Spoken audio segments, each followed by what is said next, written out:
ಮಾನವೀಯ ಸ್ನೇಹಿತರ ಒಕ್ಕೂಟ ಕೊಡಗು ಜಿಲ್ಲಾ ವಾರ್ತೆ ಓದುತ್ತಿರುವವರು ಅಗ್ನಿ ಚನ್ನನಾಯಕ ಪೊನ್ನಂಪೇಟೆ. ಮಡಿಕೇರಿಯ ತನಲ್ ಎಂಬ ನೆರಳಿನ ಮನೆಯಲ್ಲಿ ಆಶ್ರಯ ಪಡೆದಿದ್ದ ಅನಾಥ ಹೆಣ್ಣು ಮಗಳೊಬ್ಬಳ ವಿವಾಹ ಕಾರ್ಯಕ್ರಮ ನಾಳೆ ಸಡಗರ ಸಂಭ್ರಮದಿಂದ ನಡೆಯಲಿದೆ. ತನಲ್ನಲ್ಲಿ ಆಶ್ರಯ ಪಡೆದಿದ್ದ ಮಹಿಳೆ ಸುನೀತಾ ಹಾಗೂ ಹುಣಸೂರಿನ ರವಿ ಎಂಬುವರ ವಿವಾಹ ಕಾರ್ಯಕ್ರಮ ನಾಳೆ ತನಲ್ ಆಶ್ರಮದಲ್ಲಿ ನಡೆಯಲಿದ್ದು, ಆಶ್ರಮದಲ್ಲಿ ಸಂಭ್ರಮ ಮನೆ ಮಾಡಿದೆ. ನಾಪೊಕ್ಲು ಪೊಲೀಸ್ ಠಾಣಾ ವ್ಯಾಪ್ತಿಗೆ ಒಳಪಡುವ ಎಮ್ಮೆಮಾಡು ಗ್ರಾಮದಲ್ಲಿ ನಡೆಯುತ್ತಿರುವ ಮಕಾಂ ಉರುಸ್ ಪ್ರಯುಕ್ತ ವಾಹನ ದಟ್ಟಣೆಯನ್ನು ನಿಯಂತ್ರಿಸುವ ಸಲುವಾಗಿ ಫೆಬ್ರವರಿ 24ರ ಸೋಮವಾರ ಬೆಳಗ್ಗೆ 6 ಗಂಟೆಯಿಂದ ರಾತ್ರಿ 10 ಗಂಟೆಯವರೆಗೆ ಕೊಟ್ಟಮುಡಿ ಜಂಕ್ಷನ್ನಿಂದ ಎಮ್ಮೆಮಾಡು ಜಂಕ್ಷನ್ವರೆಗೆ ರಸ್ತೆಯ ಎರಡೂ ಬದಿಗಳಲ್ಲಿ ಸಾರ್ವಜನಿಕರ ಎಲ್ಲ ವಾಹನಗಳ ನಿಲುಗಡೆಯನ್ನು ನಿಷೇಧಿಸಲಾಗಿದೆ ಎಂದು ನಾಪೊಕ್ಲು ಪೊಲೀಸ್ ಠಾಣಾ ಪ್ರಕಟಣೆಯಲ್ಲಿ ತಿಳಿಸಲಾಗಿದೆ. ನಾಪೊಕ್ಲು ವ್ಯಾಪ್ತಿಯ ಎಲ್ಲ ಸಾರ್ವಜನಿಕರ ವಾಹನಗಳಿಗೆ ಪೊಲೀಸ್ ಮೈದಾನ, ನಾಪೊಕ್ಲು ಕಂದಾಯ ಕಚೇರಿ ಆವರಣ, ಹಳೆ ಪೊಲೀಸ್ ವಸತಿಗೃಹದ ತೆರವಾದ ಸ್ಥಳ, ಚೆರಿಯ ಪರಂಬು ಕ್ರೀಡಾಂಗಣದ ಮುಂಭಾಗದ ಮೈದಾನದಲ್ಲಿ ವ್ಯವಸ್ಥೆ ಕಲ್ಪಿಸಲಾಗಿದ್ದು, ಸಾರ್ವಜನಿಕರು ಪೊಲೀಸ್ ಇಲಾಖೆಯೊಂದಿಗೆ ಸಹಕರಿಸಬೇಕೆಂದು ನಾಪೊಕ್ಲು ಠಾಣಾಧಿಕಾರಿ ಮಂಜುನಾಥ್ ಪ್ರಕಟಣೆಯಲ್ಲಿ ತಿಳಿಸಿದ್ದಾರೆ. ಪ್ರೌಢಶಾಲಾ ವಿದ್ಯಾರ್ಥಿನಿಯರಿಗೆ ಕ್ರೀಡೆಯಲ್ಲಿ ಪ್ರೋತ್ಸಾಹ ನೀಡುವ ನಿಟ್ಟಿನಲ್ಲಿ 30,000 ರೂಪಾಯಿ ದೇಣಿಗೆಯನ್ನು ದಾನಿಗಳಾದ ಕೈಬುಲಿರ ಪಾರ್ವತಿ ಬೋಪಯ್ಯ ಅವರು ಟಿ-ಶೆಟ್ಟಿಗೇರಿ ಮಾಯಣಮಾಡ ಮಂದಯ್ಯ ಸ್ಮಾರಕ ಸರ್ಕಾರಿ ಪ್ರೌಢಶಾಲೆಗೆ ದತ್ತಿ ನಿಧಿಯಾಗಿ ಕೊಡುಗೆ ನೀಡಿದ್ದಾರೆ. ಇದರಿಂದ ಬಂದಂತಹ ಬಡ್ಡಿ ಹಣದಿಂದ ಪ್ರತಿ ವರ್ಷ ವಿರಾಜಪೇಟೆ ತಾಲೂಕು ಮಟ್ಟದಲ್ಲಿ 200 ಮೀಟರ್ ಓಟದಲ್ಲಿ ಪ್ರಥಮ ಸ್ಥಾನ ಗಳಿಸಿದ ವಿದ್ಯಾರ್ಥಿನಿಗೆ ನೀಡಲು ಸೂಚಿಸಿದ್ದಾರೆ. 2024-25ನೇ ಸಾಲಿನಲ್ಲಿ ವಿರಾಜಪೇಟೆ ತಾಲೂಕು ಮಟ್ಟದ 200 ಮೀಟರ್ ಓಟದಲ್ಲಿ ಪ್ರಥಮ ಸ್ಥಾನ ಗಳಿಸಿ ರಾಜ್ಯ ಮಟ್ಟದಲ್ಲಿ ಕೊಡಗು ಜಿಲ್ಲೆಯನ್ನು ಪ್ರತಿನಿಧಿಸಿದ್ದ ಟಿ-ಶೆಟ್ಟಿಗೇರಿಯ ಮಾಯಣಮಾಡ ಮಂದಯ್ಯ ಸ್ಮಾರಕ ಸರ್ಕಾರಿ ಪ್ರೌಢಶಾಲೆಯ 9ನೇ ತರಗತಿ ವಿದ್ಯಾರ್ಥಿನಿ ದೀಪಿಕಾ ಪಿ.ಎಂ. ಅವರಿಗೆ ಶಾಲೆಯಲ್ಲಿ ನಡೆದ ಸಮಾರಂಭದಲ್ಲಿ ವಿತರಣೆ ಮಾಡಿ ಪ್ರೋತ್ಸಾಹಿಸಲಾಯಿತು.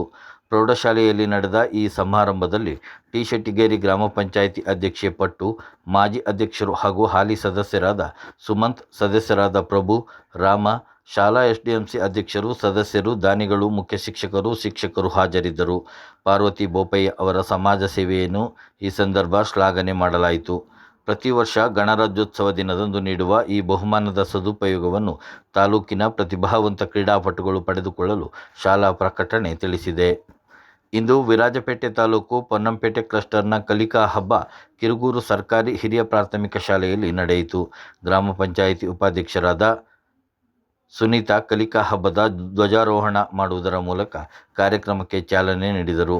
ಕಾರ್ಯಕ್ರಮದಲ್ಲಿ ವಿವಿಧ ಶಾಲೆಯ ವಿದ್ಯಾರ್ಥಿಗಳಿಗೆ ಸ್ಪರ್ಧೆಗಳನ್ನು ಏರ್ಪಡಿಸಿ ಬಹುಮಾನವನ್ನು ನೀಡಲಾಯಿತು.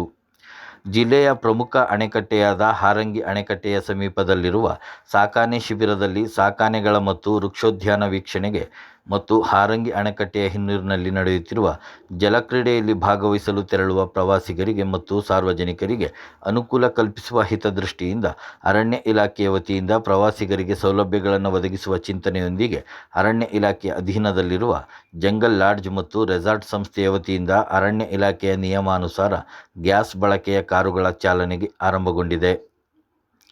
ಕಕ್ಕಬ್ಬೆ ಸಮೀಪದ ಕುಂಜಿಲ ಗ್ರಾಮದ ಕೆ.ಪಿ. ಬಾಣೆ ಸರ್ಕಾರಿ ಹಿರಿಯ ಪ್ರಾಥಮಿಕ ಶಾಲೆಯಲ್ಲಿ ಕಕ್ಕಬ್ಬೆ ಕ್ಲಸ್ಟರ್ ಮಟ್ಟದ ಎಫ್.ಎಲ್.ಎನ್. ಮಕ್ಕಳ ಕಲಿಕಾ ಹಬ್ಬ ಯಶಸ್ವಿಯಾಗಿ ನಡೆಯಿತು. ಶಾಲೆಯ ಎಸ್ಡಿಎಂಸಿ ಅಧ್ಯಕ್ಷೆ ಸಫಿಯಾ ಅಧ್ಯಕ್ಷತೆಯಲ್ಲಿ ನಡೆದ ಕಲಿಕಾ ಹಬ್ಬ ಕಾರ್ಯಕ್ರಮವನ್ನು ಕುಂಜಿಲ ಕಕ್ಕಬ್ಬೆ ಗ್ರಾಮ ಪಂಚಾಯಿತಿ ಅಧ್ಯಕ್ಷೆ ಶಿಲ್ಪಾ ಲೋಕೇಶ್ ಗಿಡಕ್ಕೆ ನೀರು ಎರೆಯುವ ಮೂಲಕ ಉದ್ಘಾಟಿಸಿ ಮಾತನಾಡಿದರು. ಕಕ್ಕಬ್ಬೆ ಕ್ಲಸ್ಟರ್ಗೆ ಒಳಪಟ್ಟ ಕಕ್ಕಬ್ಬೆ, ಯಾವಕಪಾಡಿ, ನಾಲಡಿ, ಕುಂಜಿಲ, ಅಂಬಲ, ಕೆ.ಪಿ. ಬಾಣೆ ಸರ್ಕಾರಿ ಪ್ರಾಥಮಿಕ ಶಾಲೆಯ ವಿದ್ಯಾರ್ಥಿಗಳು ಕಲಿಕಾ ಹಬ್ಬದಲ್ಲಿ ಪಾಲ್ಗೊಂಡಿದ್ದರು.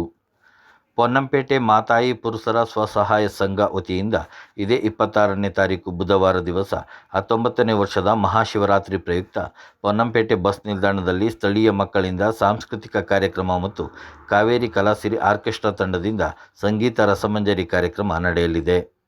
ನಾಳೆ ಚಾಂಪಿಯನ್ಸ್ ಟ್ರೋಫಿ ಏಕದಿನ ಕ್ರಿಕೆಟ್ ಪಂದ್ಯದಲ್ಲಿ ಭಾರತ ತಂಡ ಸಾಂಪ್ರದಾಯಿಕ ಎದುರಾಳಿ ಪಾಕಿಸ್ತಾನ ತಂಡವನ್ನು ಎದುರಿಸಲಿದೆ. ನಾಳೆ ಮಧ್ಯಾಹ್ನ 2:30ಕ್ಕೆ ಪಂದ್ಯ ಪ್ರಾರಂಭವಾಗಲಿದೆ. ಇಲ್ಲಿಗೆ ಜಿಲ್ಲಾ ವಾರ್ತೆ ಮುಕ್ತಾಯವಾಯಿತು.